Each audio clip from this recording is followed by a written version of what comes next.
नमस्कार दोस्तों।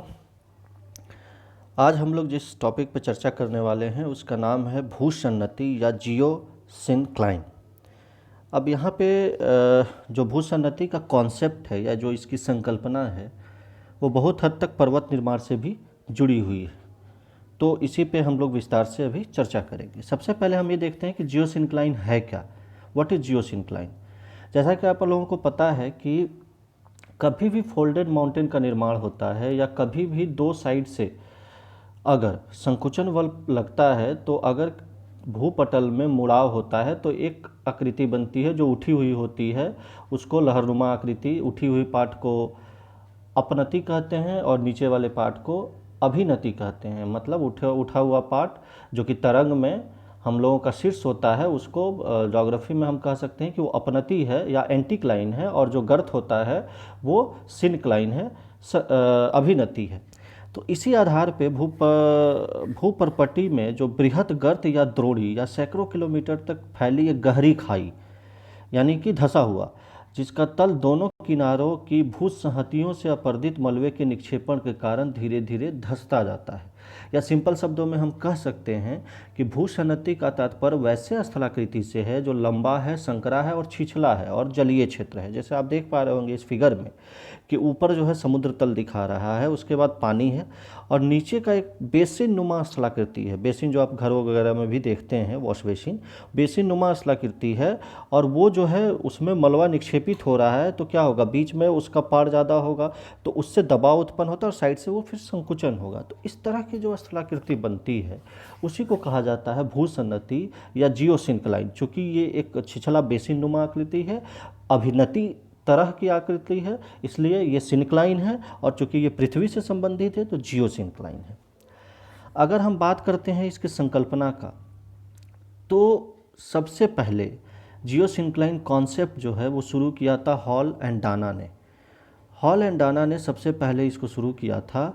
जे हॉल जो 1959 में अपलेशियन माउंटेन, पूर्वी यूएसए में अपलेशियन माउंटेन के अध्ययन के क्रम में एक शब्द का प्रयोग किया था और उस शब्द को उन्होंने कहा था सब्सिडाइंग ट्रफ। ट्रफ का मतलब वही जो मैंने तरंग के बारे में बताया कि जो एंटीक्लाइन होता है वो होता है क्रेस्ट और जो ट्रफ होता है वो तरंग में सिनक्लाइन होता है। तो सब्सिडाइडिंग ट्रफ यानी कि धंसता हुआ द्रोणी या गर्त, ये शब्द यूज किया था। बाद में 1873 में जेडी डाना ने वर्ड और डिफाइन किया और इसको नाम दिया जियोसिनक्लाइन। मतलब ऐसे गर्तों की, भूपटल में अनेक ऐसे गर्तों की उन्होंने पहचान की और उन्होंने भूसन्नति कहा। बाद में भूसन्नति की दूसरी अच्छी व्याख्या 1900 ईस्वी में ई हॉक के द्वारा किया गया। हॉक जो थे वो बेसिकली जियोलॉजिस्ट थे और उन्होंने स्पष्ट किया कि यह एक ऐसी स्थलाकृति है जिसकी जो लंबाई है उसकी गहराई और चौड़ाई से अधिक होती है, यानी कि बहुत लंबा होगा और गहराई चौड़ाई लंबाई की अपेक्षा कम हो, मतलब लंबाई की अपेक्षा गहराई और चौड़ाई अधिक होगी। उन्होंने इसे गहरा सागरीय क्षेत्र भी कहा और अधिकतर भूगर्भ शास्त्रियों ने इस विचार को हालांकि उस समय अस्वीकृत कर दिया था। तो उन्होंने एक्सप्लेन करते हुए कहा कि ये सब्सिडेंस एंड सेडिमेंटेशन से बनता है और यहीं से फिर शुरू होता है जियोसिनक्लाइन। मतलब आप इस क्रम को समझें कि सबसे पहले फाउंडर हॉल डाना ने कहीं भी जियोसिनक्लाइन शब्द नहीं प्रयोग किया था। उन्होंने जो शब्द प्रयोग किया था वो धंसती हुई गर्त या सब्सिडाइंग ट्रफ यूज किया था। बाद में डाना ने उसको जियोसिनक्लाइन वर्ड किया, लेकिन जो एक्सप्लेन किया वो आल्प्स माउंटेन के अध्ययन के क्रम में हॉग ने किया और वहीं से इसकी थ्योरी आई जिसको भूसन्नति सिद्धांत कहा जाता है।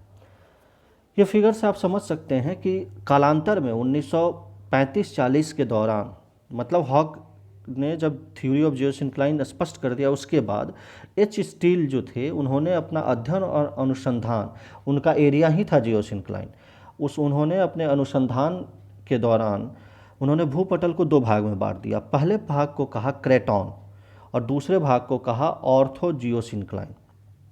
मतलब क्रेटॉन को फिर उन्होंने दो भाग में बांटा, यानी कि हॉक क्रेटॉन और टिफ क्रेटॉन। मतलब कि स्थिर महादेशीय भूपटल यानी कह सकते हैं स्टेबल कॉन्टिनेंट, और स्थिर सागरीय भूपटल या कह सकते हैं स्टेबल ओशियन फ्लोर। उसके बाद ऑर्थो जियोसिनक्लाइन था, वो एक तरह से फोल्डेड माउंटेन या मोड़दार पर्वत से संबंधित था। फिर इसको दो भागों में उन्होंने बांटा। एक को कहा ये ईओ जियोसिंक्लाइन होगा, यानी कि मुख्य भू अभिनति होगा, दूसरे को कहा मायो जियोसिंक्लाइन होगा या लघु अभिनति होगा। कहने का मतलब कि स्थिर महाद्वीपों के ऊपर यानी हॉक क्रैटन, या आप कह सकते हैं कि स्टेबल कॉन्टिनेंट के ऊपर जलीय क्षेत्र को उन्होंने एपी कॉन्टिनेंटल बेसिन यानी कि एक ही प्रकार की भूसन्नति माना और उसको जो है फिर दो भाग में बांट दिया। एक तो ये कहा मुख्य भूनति, लघु भूनति, और इन दोनों के बीच में चूंकि एक साइड धंसा हुआ दूसरे साइड धंसा हुआ, तो बीच का जो पार्ट उठा हुआ है उसको इन्होंने कहा कि ये भू अपनति होगा, जी एंटीक्लाइन होगा। तो ये वर्गीकरण जो है बेसिकली क्रैटन के द्वारा दिया गया है। उसके बाद जो है मुख्य भूसन्नति जो है मुख्य तौर पे जितने वलित पर्वत हैं या फोल्डेड माउंटेन हैं जो पृथ्वी पे पाए जाते हैं उसको उन्होंने बताया कि ये एक जो है भूसन्नति के कारण ही बने हैं। अनेक लघु भूसन्नति भी विकसित हुए हैं जिसमें छोटे छोटे वलित पर्वतों की रचना हुई है। हालांकि बाद में 1965 में जे ओवियन ने यह भी बताया कि एक ही क्षेत्र में मुख्य भूसन्नति और कई लघु भूसन्नति हो सकते हैं। ये भी उन्होंने आल्प्स के अध्ययन के क्रम में ही बताया था। फिर बाद के क्रमों में अगर हम बात करें तो कोबर आए। कोबर ने 1907 में जो है, फिर डेली आए। इन्होंने भी पर्वतों की उत्पत्ति के सिद्धांत के क्रम में भूसन्नति को स्पष्ट किया, उसको भी हम डिटेल में पढ़ेंगे। अगर हम बात करते हैं यहाँ पे कोबर के भूसन्नति सिद्धांत की, तो उसके पहले एक चीज़ हम जान लेंगे कि जो भूसन्नति होता है वो 3 अवस्थाओं में पाई जाती है। सबसे पहला जो अवस्था होता है वो होता है लिथोजेनेसिस। लिथोजेनेसिस का मतलब ये होता है कि भूसन्नति का वह अवस्था जहाँ पे छिछला सागर हो, उसके बाद जो है उसमें धीरे धीरे अवसादों का निक्षेप होने लगेगा, और अवसादों का जब निक्षेप होगा तो उसके जमाव से उसकी गहराई में कमी आएगी और धीरे धीरे वो धंसने लगेगा। तो ये जो पार्ट होता है ये ओरोजेनेसिस का पार्ट होता है, और वो फिर ऊपर का पार्ट मुड़ने लगेगा और संकुचन होगा और उससे मुर्दार पर्वत का निर्माण होगा, वो ग्लिप्टोजेनेसिस का पार्ट होता है। जैसे इस फिगर में आप समझिए, जो पहला फिगर है वो लिथोजेनेसिस का फिगर है। उसमें क्या होता है, आप देख रहे होंगे कि बेसिन है, बेसिन में जो है मलबों का निक्षेप हो रहा है और सेडिमेंटेशन का मतलब अवसादीकरण, और दोनों साइड में इस भूखंड है, लैंड है। तो ये जो है फ्लोर, जो ओशियन का फ्लोर है, निचला बेसिन है, वो धीरे धीरे वो सेडिमेंटेशन हो रहा है। तो ये पहला स्टेज है। दूसरे स्टेज में क्या होगा कि इस सेडिमेंटेशन के प्रभाव से उसमें कंप्रेशन होगा, उसमें दबाव उत्पन्न होगा, और दबाव होने से क्या होगा कि चूंकि वो बेसिन दब रहा है तो ऊपर का जो भूपटल है उसमें मोड़ उत्पन्न होना शुरू होगा और कहीं ना कहीं फोल्डेड माउंटेन या मोड़दार पर्वत बनने शुरू होंगे। और ये जो है दूसरा स्टेज होता है जिसको ओरोजेनेसिस कहा जाता है। और तीसरे स्टेज में ये क्रम जारी रहता है, और ये क्रम निरंतर जारी होने के कारण ग्लिप्टोजेनेसिस का अवस्था आता है जिसमें फिर मार्जिनल रेंज बनते हैं, मीडियन मास या मध्यवर्ती पठारों का निर्माण होता है। तो वही मैं बता रहा था कि कोबर ने भूसन्नति की उत्पत्ति की व्याख्या तो नहीं की है, उन्होंने ये बताया कि इससे बनता है। होम्स ने बाकी बताया कि जो क्षैतिज संवहन तरंग है, यानी कि जो पृथ्वी के नीचे जो संवहन तरंगे हैं वो जो है इसके निर्माण इसको उत्पन्न करती है और इसको बनाती है। इसी से रिलेटेड जो है कई थ्योरी आई। जो सबसे पहला जो थ्योरी था वो था जियोसिंक्लाइन थ्योरी, भूसन्नति सिद्धांत कोबर के द्वारा दिया हुआ, जिसको हम लोग एक फिगर के माध्यम से पूरे सिद्धांत को स्पष्ट करेंगे। दूसरा जो बेसिक थ्योरी आया पर्वत निर्माण से संबंधित वो है थर्मल कॉन्ट्रैक्शन थ्योरी, तापीय संकुचन सिद्धांत, जेफरीज के द्वारा दिया हुआ। तीसरी थ्योरी है संवहन तरंग सिद्धांत, होम्स के दिया हुआ। उसके बाद की जो थ्योरी है वो है खिसकते महाद्वीपों का सिद्धांत, जो डेली ने दिया है। और एक और थ्योरी है जिसको रेडियो एक्टिविटी थ्योरी या theory of thermal cycle, radio सक्रियता सिद्धांत या तापीय चक्र सिद्धांत कहते हैं, जो जोली के द्वारा दिया गया है। अब यहाँ पे समझते हैं, ये जो फिगर आप देख रहे हैं ये बेसिकली एक तरह से कोबर के सिद्धांत को स्पष्ट करता है। अब भूसन्नति से कैसे पर्वत का निर्माण होता है ये कोबर ने बताया। कोबर का भूसन्नति सिद्धांत जो पहला हम लोगों ने, आप ध्यान दिए होंगे, ये पहला सिद्धांत जियोसिंक्लाइन थ्योरी, इसी के संदर्भ में मैं बात कर रहा हूँ। तो कोबर जो है बेसिकली एक जर्मन भूगर्भ शास्त्री थे जिन्होंने अपना पर्वत निर्माणकारी सिद्धांत प्रस्तुत करते हुए कहा कि पर्वतों की जो उत्पत्ति होती है वो भूसन्नति से होती है।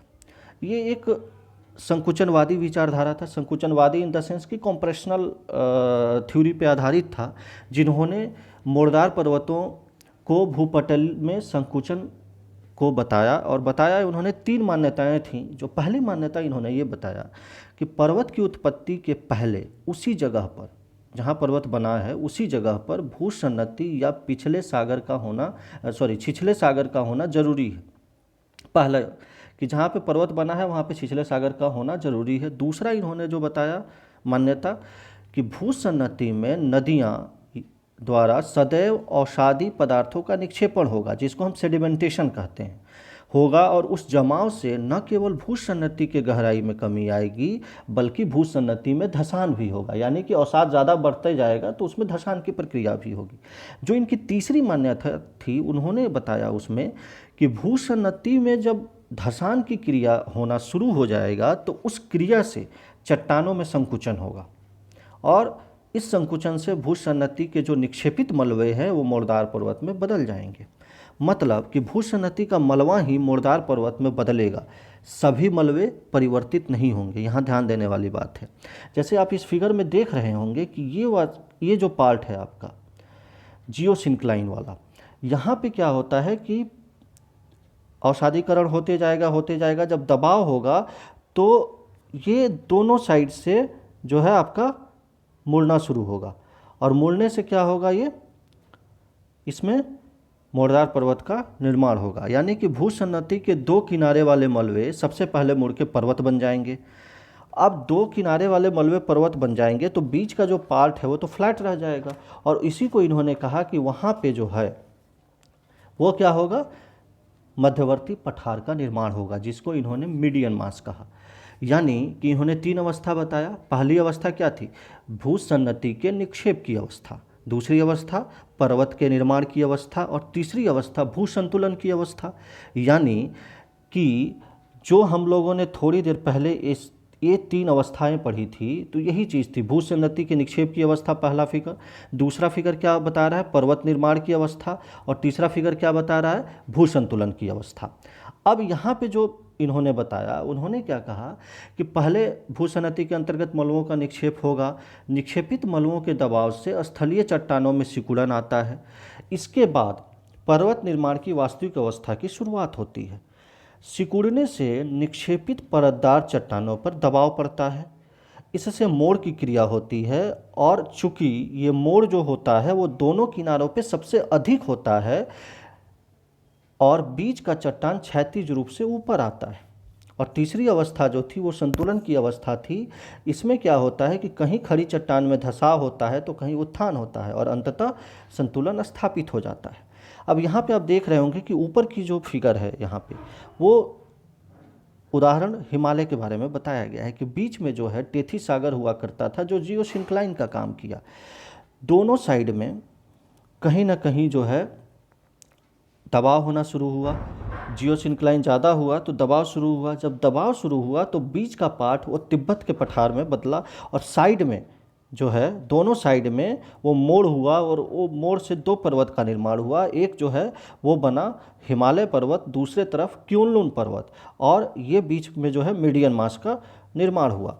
इसी को नीचे का जो फिगर है अलग अलग वर्ड यूज किया है कोबर ने। जैसे इन्होंने ये कहा कि जो दृढ़ भूखंड होंगे, दृढ़ भूखंड जिसमें कोई मोड़ नहीं हुआ है, उसको उन्होंने वोरलैंड कहा है। हालांकि फोरलैंड भी बहुत जगह आपको लिखा हुआ मिल जाएगा, VORLAND, आप देख पा रहे होंगे ये वाला जो रीजन है वोरलैंड।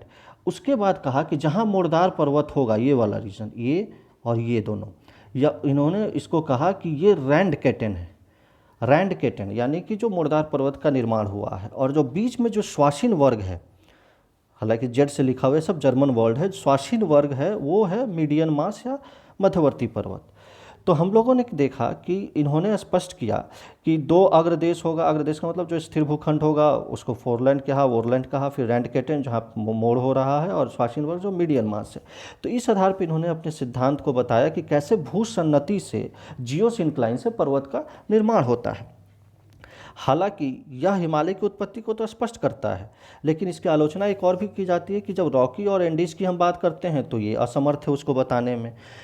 फिर दूसरा ये भी सोचने वाली बात है कि क्या इतना ज़्यादा मलबा हो सकता है कि जो है साइड का पार्ट धंस जाए। तो ये सब आलोचना के पार्ट बनते हैं इसके। तो ये हम लोगों ने आज देखा कि भू सन्नति जो है वो बेसिकली इस तरह के सिद्धांत में कैसे जियोसिंक्लाइन से पर्वतों का निर्माण होता है और कोबर का क्या सिद्धांत इसमें बेसिकली कहता है। तो ये आज का हम लोगों का बेसिक कॉन्सेप्ट था। हालांकि होम्स और डेली ने इस पे भी अपनी कुछ बातें कही है जिसको हम लोग नेक्स्ट वीडियो में देखेंगे। जो मैं वीडियो बनाता हूँ आपसे कोशिश करूँगा कि हिंदी इंग्लिश दोनों में बनाऊँ, और चूँकि मैं ये उन छात्रों के लिए बना रहा हूँ जो जेपी यूनिवर्सिटी में हैं, तो अगर आप वीडियो को ध्यान से सुनेंगे तो उसके थ्रू आप बेहतर नोट्स भी बना सकते हैं।